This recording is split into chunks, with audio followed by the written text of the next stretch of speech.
Hello friends, hello my dear students.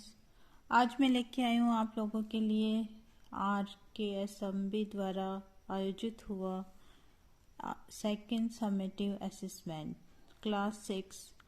और ये जो इसके अंदर क्वेश्चन आए हुए हैं, ये ज़रूरी नहीं है कि क्लास 6 के पेपर के लिए ही इम्पोर्टेंट है। ये क्लास 8 जैसे बोर्ड एग्ज़ाम का जो अभी मैंने पेपर करवाया, और उसके अलावा भी आप लोगों को ये सारे पेपर जो आए हुए हैं देखकर जाना चाहिए, क्योंकि इन्हीं पेपर में से हो सकता है कोई सा भी क्वेश्चन आ जाए। तो मोस्ट इम्पोर्टेंट पेपर और ये क्वेश्चन है, सबको 6, 8, 7, 8 सबको ही आने चाहिए। तो इसको आज मैं सोल्व करवाने जा रही हूँ। यहाँ है my school is the best school. तो क्वेश्चन पूछा गया है कि the underline word is underline word. यहाँ जो अंडरलाइन वर्ड है वो क्या है? ए है नाउन, बी प्रोनाउन, एडजेक्टिव या एडवर्ब। तो जब भी इस तरह का क्वेश्चन आए my school is the best school, तो स्कूल की यहाँ पर क्या बता रहा है? ये स्कूल की यहाँ पर विशेषता बता रहा है, तो ये हो गया एडजेक्टिव। ओके, सेकंड क्वेश्चन है she is writing a story. She is writing a story, वह एक स्टोरी लिख रही है। अब देखिए यहाँ पे इज राइटिंग, मैंने आप लोगों को टेंस भी बता दिए हैं और अच्छे से आप लोग ने देखे हैं और याद भी किए हैं। जिसको याद नहीं हुए हैं तो टेंस याद करने वाली वो जो क्लास है उसको वापस देख लेना। इज राइटिंग यहाँ पे प्रेजेंट कंटिन्यूस टेंस है। टेंस भी पता होने चाहिए कि कौन से सेंटेंस में कौन सा टेंस है। ओके, आगे देखिए the word story is the sentence etch. यहाँ जो स्टोरी वर्ड है वो सेंटेंस, इस जो सेंटेंस में क्या है? सब्जेक्ट है वर्ब है, ऑब्जेक्ट है या हेल्पिंग वर्ब है। तो she is writing a story, यहाँ पर मैंने जब टेंस पढ़ाए थे तो फॉर्मूला अपना क्या होता है टेंस का? शी तो क्या है? अपना सब्जेक्ट, ये हो गया हेल्पिंग वर्ब, और राइटिंग हो गई इसकी वर्ब, और ए स्टोरी यहाँ पर हो गया ऑब्जेक्ट। ठीक है, तो यहाँ पे स्टोरी का पूछा है तो स्टोरी क्या हो गया? ऑब्जेक्ट। और यहाँ पर अगर ए का पूछ ले तो ये क्या है? A article. Okay, next question is read the given sentence and choose verb.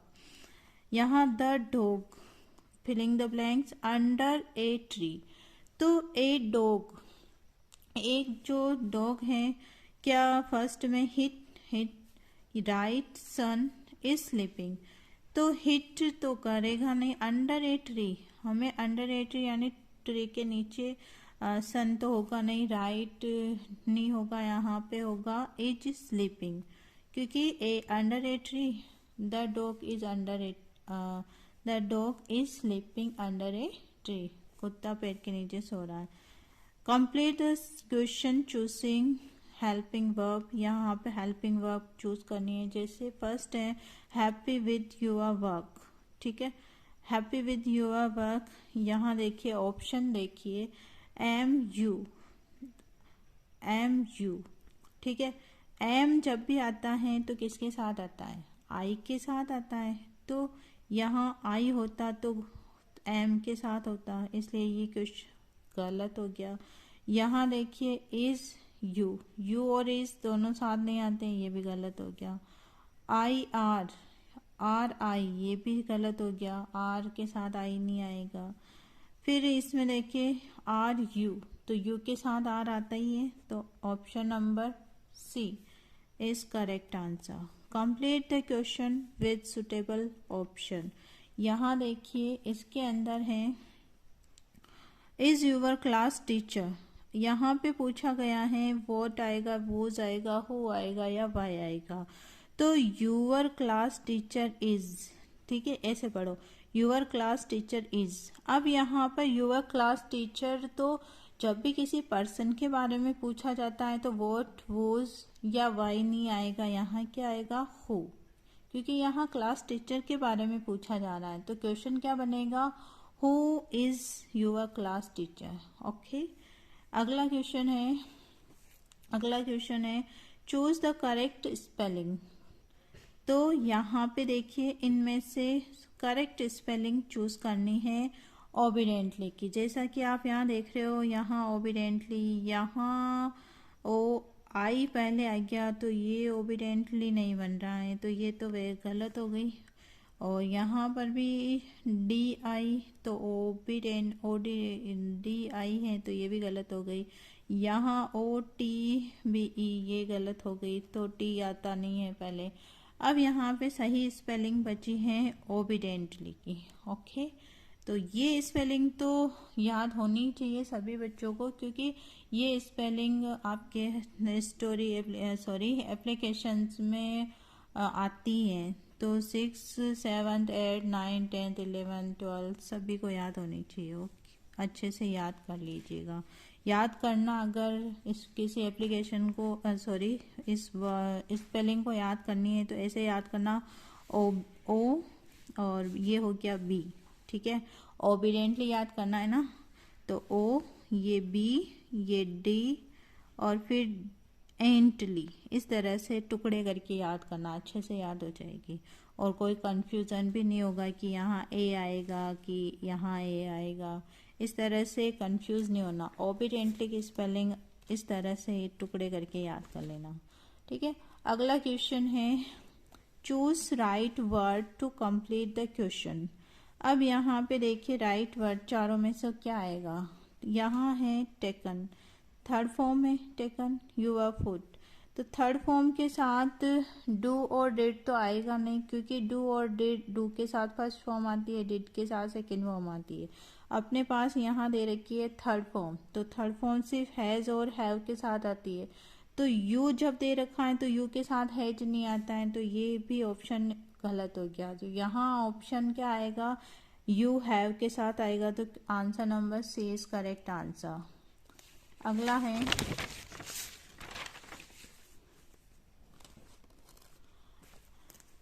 अगला क्वेश्चन है question number 8, choose the present continuous. यहाँ है present continuous form of the following sentence. Present continuous form choose करनी है।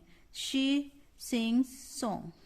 तो यहाँ पे जो सिंग्स दे रखा है एस लग रहा है, तो ये कौन सा है, प्रेजेंट सिंपल इंडेफिनेट टेंस है, प्रेजेंट इंडेफिनेट। और अपने को क्या करना है, प्रेजेंट कंटिन्यूस में चेंज करना है। तो प्रेजेंट कंटिन्यूस में क्या आता है, शी, ये शी जो सब्जेक्ट है, सब्जेक्ट के साथ यहाँ पे जैसे सब्जेक्ट आई गया, सब्जेक्ट के साथ क्या आता है, प्रेजेंट कंटिन्यूस इज, एम और आर। फॉर्मूला याद करो, उसमें वर्ब की आईएनजी फॉर्म आएगी, फिर आएगा ऑब्जेक्ट, तो इज एम आर आएगा। इज एम आर, इसमें वाज है, ये हो गया पास्ट कंटिन्यूस। इसमें डज शुरू में है, तो ये हो गया इंट्रोगेटिव सेंटेंस, इसी का interrogative, does she sings a song. और ये हो गया is she singing a song. ये है तो कंटिन्यूस, लेकिन ये कौन सी फॉर्म में हो गया, इंट्रोगेटिव। ठीक है, तो यहाँ पे सही आंसर है is singing a song, C correct.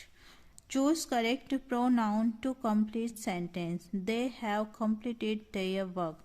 अब यहाँ देखिए दे यहाँ पे सब्जेक्ट हैव कंप्लीटेड किस में आता है, present perfect tense. Their work, उनका जो काम है वो उन्होंने पूरा कर दिया। तो दे के लिए हिमसेल्फ नहीं आएगा, इटसेल्फ नहीं आएगा, अवरसेल्फ नहीं आएगा, यहाँ क्या आएगा, देमसेल्फ। ठीक है, अगला question, select simple future sentence from the option. Simple future sentence कौन सा है, सिंपल फ्यूचर में क्या आता है, याद करो, उसमें आता है सब्जेक्ट और उस सब्जेक्ट के बाद आता है विल, शैल एंड वर्ब की फर्स्ट फॉर्म। ठीक है, फॉर्मूला आप एक बार सारे टेंसों के याद कर लीजिएगा, भले 6, 7, 8, 9, 10, 11 सबके लिए बहुत ज़रूरी है। सारे जो स्ट्रक्चर हैं सेंटेंस वाले सारे अच्छे से याद कर लेना। और याद नहीं होते हैं तो टेंस याद करने की जो मेरी वीडियो बना रखी है मैंने इसी चैनल पे, उसको 1-2 बार अच्छे से देखना, उससे आपको सारे फॉर्मूला याद हो जाएंगे। तो ये क्वेश्चन है simple future tense simple future tense have नहीं आएगा। ये है हैव प्लस थर्ड फॉर्म किस में आती है, प्रेजेंट परफेक्ट में। यहाँ है ज्वाइन, सेकंड फॉर्म में ये है simple past, I join school, sorry I join tomorrow लिखा हुआ है, नहीं होगा ये। हैड ज्वाइंट यहाँ पे वापस ये भी नहीं होगा, क्योंकि ये सारे सेंटेंस ही गलत है, क्योंकि यहाँ हैव ज्वाइंट के बाद टुमारो, यहाँ वापस टुमारो दे दिया, हैड ज्वाइंट के बाद टुमारो, तो तीनों तो ऐसे ही गलत हो गए। यहाँ क्या आएगा, विल प्लस फर्स्ट फॉर्म आएगा और उसके साथ टुमारो आएगा। Okay, 11 question. Well Suresh, where is cricket play. Rearrange करना है। रीअरेंज के लिए हमें सबसे पहले क्या चाहिए, सब्जेक्ट। सब्जेक्ट क्या है, सुरेश, ठीक है। अब सुरेश किस में है, इसमें नहीं है, ये गलत, किस में नहीं है, ये गलत, और यहाँ पे सिर्फ इसमें है और यहाँ पे इसमें है, तो इन दोनों में से क्या सही होगा, देखो यहाँ पे है सुरेश के बाद प्लेस, यहाँ पर भी place, cricket well very very well, तो यहाँ पे वेल वेरी ये गलत हो गया, क्योंकि इससे पहले इसमें आएगा वेरी वेल। ओके, तो आंसर नंबर डी करेक्ट। अगला है choose right question for the sentence given below. The boy is playing in the field, तो राइट क्वेश्चन बनाना है हमें। The boy is playing in the field, ठीक है। यहाँ पे क्वेश्चन नंबर डी ही correct होगा। What is the boy doing, बच्चे क्या कर रहे हैं, क्योंकि इस क्वेश्चन में वॉट इज द मतलब कि यहाँ पे देखिए द बॉय आया है, तो यही होगा इसमें, द बॉय डूइंग, मतलब बच्चा क्या कर रहा है, तो बच्चा खेत में खेल रहा है।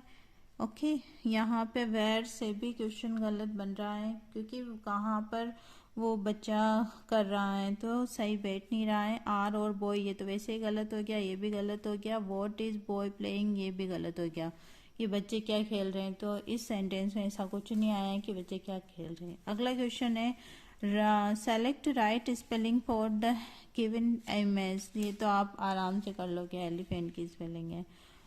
Choose the past form of the word given below. Teach and learn, पढ़ो और सीखो, तो यहाँ पे पास्ट फॉर्म बतानी है। टीच की हो जाएगी ये नहीं होगी, टीचर टीचिंग, टीचर नहीं है, यही होगी। टॉट एंड लर्न की होगी लर्न, ठीक है। आगे देखिए, ए चाइल्ड और यहाँ पे है क्रिकेट, तो ए चाइल्ड के बाद आर तो आएगा नहीं, विल प्ले आएगा नहीं, is playing, a child is playing, ठीक है, इज प्लेइंग आ जाएगा, क्योंकि ये जो इमेज है खेलते हुए की, तो the child is playing cricket, ठीक है। तो ये आज हमने पूरा पेपर कर लिया है, और आई होप आप लोगों को अच्छे से समझ में आया होगा, और सभी नन्हे मुन्ने बच्चे जो भी इसको देख रहे हैं उनके भी अच्छे से समझ में आया होगा। 5वीं बोर्ड वालों के लिए भी इम्पोर्टेंट ही है ये पेपर, और बहुत जल्दी 5वीं वालों के लिए भी करा दूंगी मैं एक बार, उनको भी समझ में आ जाएगा। तो ये जो पेपर है आज, इसके बाद हम अगला वाला पेपर करेंगे 6th 7th और 8th वाला, और अभी इसके फर्स्ट और सेकेंड वाले भी करवाने, तो ठीक है, बने रहिए इसी तरह क्लास में। और अच्छी लगी हो वीडियो तो प्लीज़ लाइक और शेयर सब्सक्राइब तो ज़रूर कर दीजिएगा, क्योंकि उसके में आपके ना तो पैसे लगते हैं, ना आप लोगों को कोई ज़्यादा श्रम उठाना है, तो प्लीज़ वीडियो को शेयर कर दीजिएगा। और अगर पहली बार आप इस चैनल पे आए हो तो प्लीज़ सब्सक्राइब भी कर दीजिएगा। Thank you.